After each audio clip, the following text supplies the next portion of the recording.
អំណានជាមូលដ្ឋានគ្រឹះនៃការសិក្សាពេញមួយជីវិត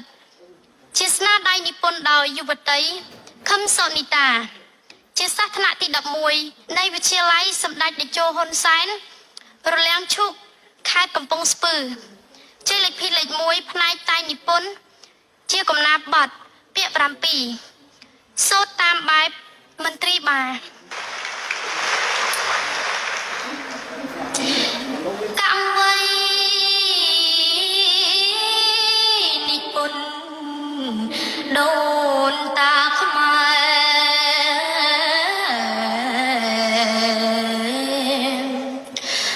លោករាំងសាថាវប្បធម៌ជាតិច្បាប់ក្បួនទំនៀមមិនរវា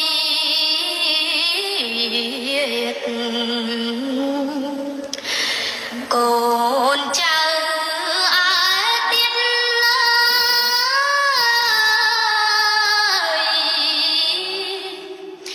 បានយល់ដឹង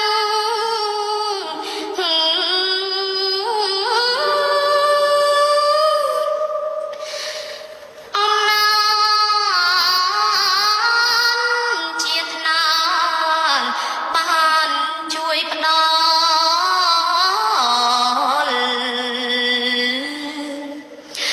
ចំណេះដំកល់ផល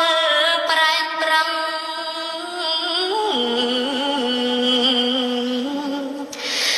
ចេះគិតត្រិះរិះគ្រប់ដំណឹង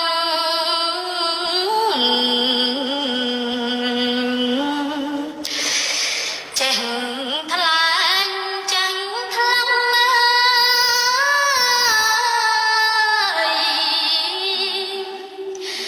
គ្រប់ប្រជា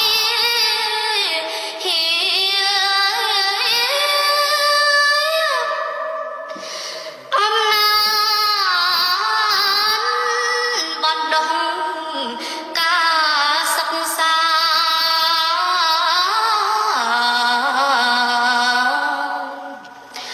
ពលរដ្ឋ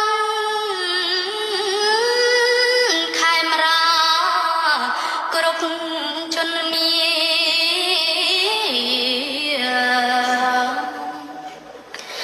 ររៀនសូត្រនៅគ្រប់ពេលវេលា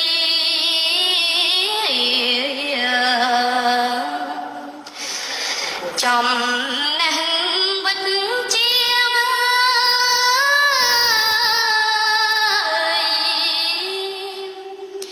បានកើនកា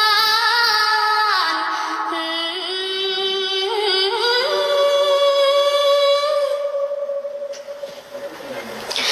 អំណាចអានច្រើនកើនប្រាជ្ញាស្មារតីភ្លឺថ្លាដល់ចំណានសិក្សាស្រាវជ្រាវតាមលំអានសុខកាយស្រួលប្រាណបានជោគជ័យអំណាចអភិវឌ្ឍយ៉ាងថ្លាថ្លៃផ្ដល់គុណតម្លៃដ៏ប្រពៃអានកើននៅបញ្ញាវាងវៃយុវជនលោកលីតាមគ្រឹះស្ថានអំណាចឆ្លោះគំនិតជ្រោមជ្រែងការគិតដោយខ្សែខ្សានមនុស្សគ្រប់រូបរស់នៅបានវិទ្យាចំណានប្រាណជុំចិត្តអំណាចតាមបែបវិទ្យាសាស្ត្រសិក្សាយ៉ាងច្បាស់យល់គំនិតផ្ដល់នៅការច្នៃដល់ជីវិតជំរុញការគិតមិត្តគ្នាអំណា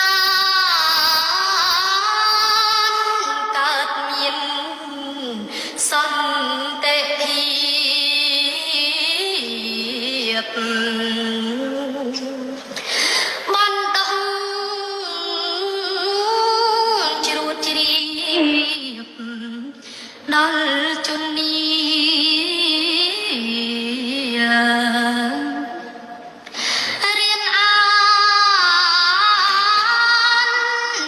បី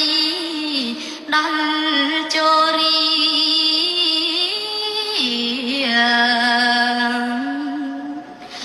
ទុំពេលលិន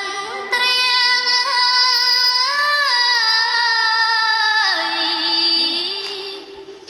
អានជានិច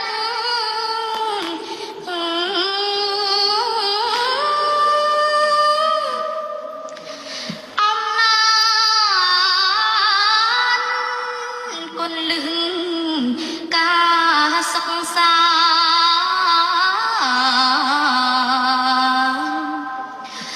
រៀនសូត្រខិតខំផលរំលេច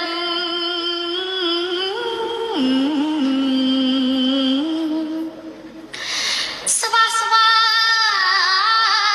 ងប្រឹងប្រែងស្ដារសេដ្ឋកិច្ច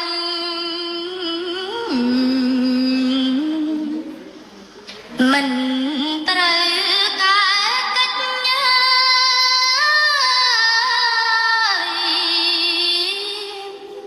ខ្ជិលលំឡាហើយអរគុណសន្តិភាពជួយផ្ដល់